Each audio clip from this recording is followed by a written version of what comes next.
So, ladies and gentlemen, please give a very warm welcome to Pascal Brun. Thanks, mate. Thank you, Anton.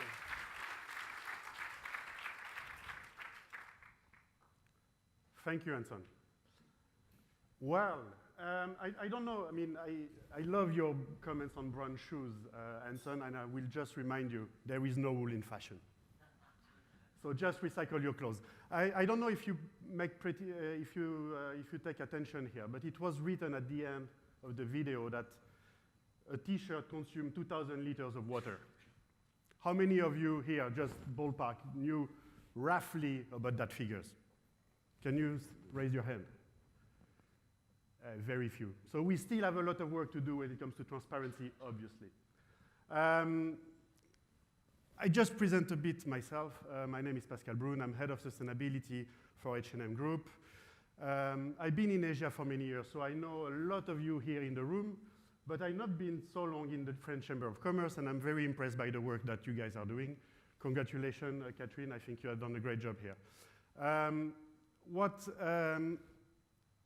I will say here, I will just quickly present a bit H&M, even though I know a lot of textile industry are present in this room.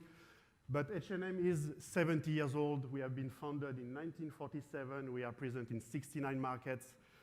We have over 4,700 stores. I was checking on that yesterday. It was even closer to 4,800. We are above 150,000 employees around the world. We have 800 suppliers, and this only includes our tier 1 suppliers, so just our manufacturing processing unit. And 1.6 million workers indirectly working on H&M products across the world. We have 8 brands as well, H&M being obviously the main one, but we have as well a new launched brand that I will talk a bit later, which is called Arket. We launched it last year. We have Cheap Monday as well, COS, H&M Home, Monkey, and Our Stories, and Weekday. And all of those brands suit different segments of customers from millennials to consumer like me, like my age. Why transparency? Well, we often have that question, but I think it all starts from the top. This is a quote from our founder, Elling Person. I want to sleep well at night knowing that we have done the right thing.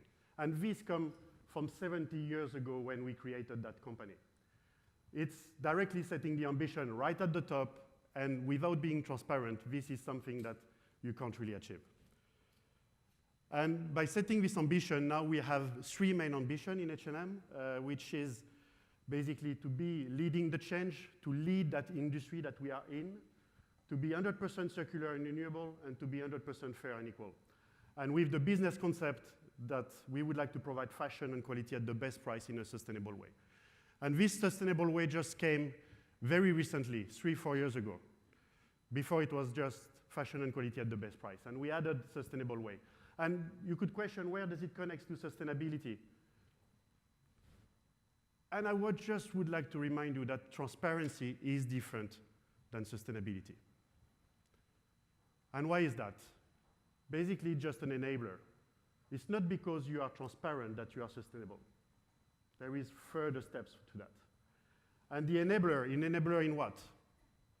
I would like to come back to 3 points. First of all is about building trust.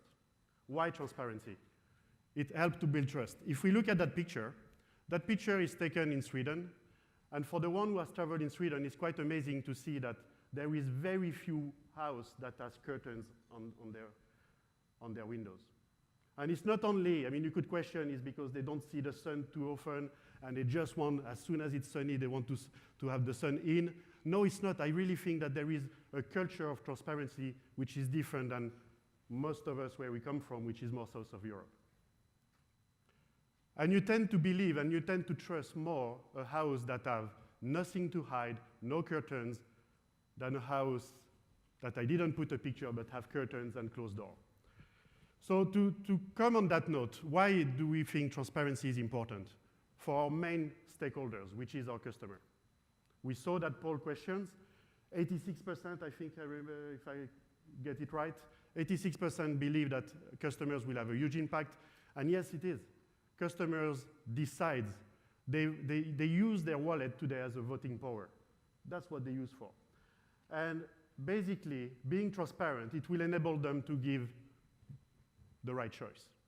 Where will they spend their money in? They would like to spend their money and be proud of it, or on a company that hide things and stay behind?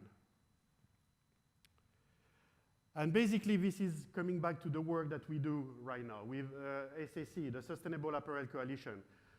Just to come back to that, Sustainable Apparel Coalition is a coalition of 120 brands. 120 brands in the textile industry came together to decide and to agree on one common standard on environment and social. What an amazing steps. If we compare a few years back where everything was behind, everything was in a closed door session, now we have 120 brands that came together deciding on one standard, and ideally that standard lead to a scoring system. If we compare to the food industry, which has come along, they have those standards already, A, B, C, D, F. And I think we are very close to see that a Higg index, which is the scoring from the coalition, coming on a product. You will be surprised when this will come. It will create a customer ability to choose what product I would like to consume and from which brand. And obviously, why transparency again, and why build this trust? Build this trust with one of the biggest stakeholders as well, which is our business partners. And here, I will say even more. I mean, now we are talking about equal partnership. Anne-Laure was talking a bit about that in her presentation. We are getting more to, it's not anymore about collaboration. It's about equal partnership, equal commitment. This is a picture taken in China. And it's not about me or my supplier here that it's interesting about that. It's what's behind. Behind is a screen showing in front of their factory how much of water they consume, what's the water testing result, how much of CO2 they reject, what's the air emission. What an amazing step. If you compare 10 years ago in China or 20 years back when I arrived in China, believe me, it was a very, very discrete result. And now you have that in front of the factory, publicly open to the world. And this creates trust. This creates mutual commitment. This creates what I call equal partnership. And equal partnership can be a buzzword, but it's all about building transparency. It's about putting purchasing practices in place as well that we as a brand stand for. Mutual commitment. It's about co-creation. Anne-Laure was talking about that. It's about bringing supplier ownership, transferring that ownership to our suppliers. It's about long-term relationship, and it's about having a constructive dialogue. And all that together, you can summarize it to bring better business. So at the end of the day, transparency is a direct link to bring better business. But it's also a customer demand. And today we have seen that. I mean, the customer are more and more aware. They are more and more willing to know. 58% of consumers say that sustainability is a key concern for them. And you have 73% of millennials that are also willing to spend more on a brand that is sustainable also. And this is a trend that is ongoing, increasing.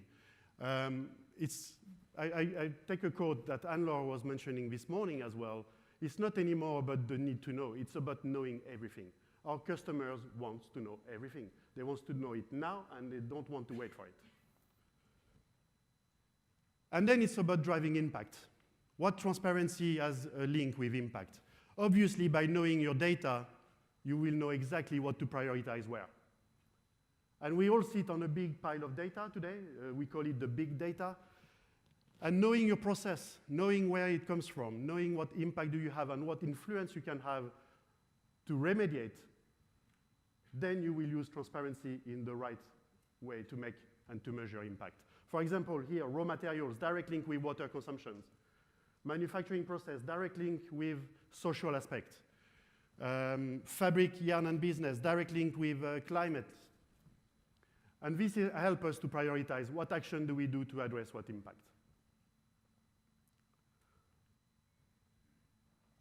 So you could question, what the need of transparency impact us in our business? Well, I think it impacts us a lot, looking at all of that. It impacted all of us, and I would like to mention that it's a new business paradigm that is coming into place.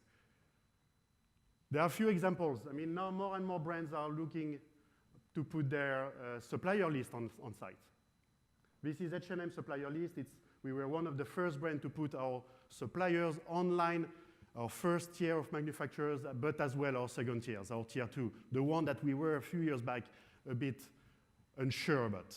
And now everything is online, everything is there, everything is open to the world. And when we started that 5 years back, the sourcing department came to me and was screaming, "Are you crazy? You will get your competition straight in front of our suppliers and they will take our capacity." 5 years later, what happens? We tied up the relationship even further with our suppliers. Why? Because they got a loyalty card here. They got even more secure and more trusted partner than they used to be before. Basically, we open them to the world as well. And they have a kind of sense of ownership to that and a loyalty that comes behind it. So the fears that were before when we were, okay, is it really right to put that? I mean, it's totally obsolete. This is definitely the right way forward. And then we even go further. This is our conscious collection that's soon yet to be launched as well. This was last year. Last year we went full transparent on that.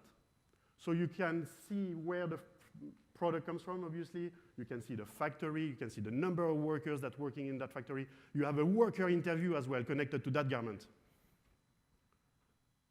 And we saw a very good success. The media response around that was tremendous. And now we expand it to the brands as well. We have a new brand I mentioned, which called Arket. And Arket is a brand which is full transparent. You can go on the website. You have a full transparency on every product that is made in Arket. And this has even a more impact on the customer behavior, meaning now they can even choose online where the product should come from. For example, here they can choose, is it a man or a lady's garment they want? Is it a trousers or a jacket? What color they want? But they can choose which country it should come from. And then it will give you what to buy. So it changed as well the consumer behavior. The more we're going to be transparent, the more consumer will respond to that. But there are also new campaigns as well of transparency. There are campaigners that are driving towards transparency. And this is a campaign which named Fashion Revolution. It's a Millennium People campaign. And here it's about who made my clothes. And this is from 2 years ago. They started in 2015 with this Who Made My Clothes campaign. And it has reached a lot of people. It has reached out a lot. You can see here, even in the cotton field, you have a cotton farmer standing and say, "I made your clothes." And the reach out has been double and triple in the last 2 years. You have 533 million reach out in 2 years' time on this Who Made My Clothes campaign. The new campaign is coming 2018, April next, in a few weeks' time. And then you have the more classical campaign, like the detox campaign. But the Greenpeace detox campaign managed one thing, managed to bring brands together to address one particular impact, which is chemical. And tremendous result as well. A few years later down the line, we are a much cleaner industry than we used to be. And then you have also brands campaign. And now you have a new trend. Brands start to also look into, don't buy this jacket campaign. You have that product in Patagonia store with a hand tag on that jacket saying, "Don't buy me. I consume this much of water, I'm consuming this much of energy, and I'm not good for the environment." What a marketing campaign. What a key tremendous new way of thinking. And it's also about this Bermuda, "Don't buy me." Or this Bermuda is quite old, so it says, "I'm better than a new one that you would like to buy." And this drives a totally different consumer behavior. But here you have media response as soon as you touch to that. And as soon as you get into that journey, you will always be asked to do more. And the media response, for example, with our very successful brand Arket was, "Yeah, it's great. You didn't disclose the name of the factory, how many workers there, workers interview here and there. But it's not enough." And I will leave you on that question. So what's next when it comes to transparency? Thank you.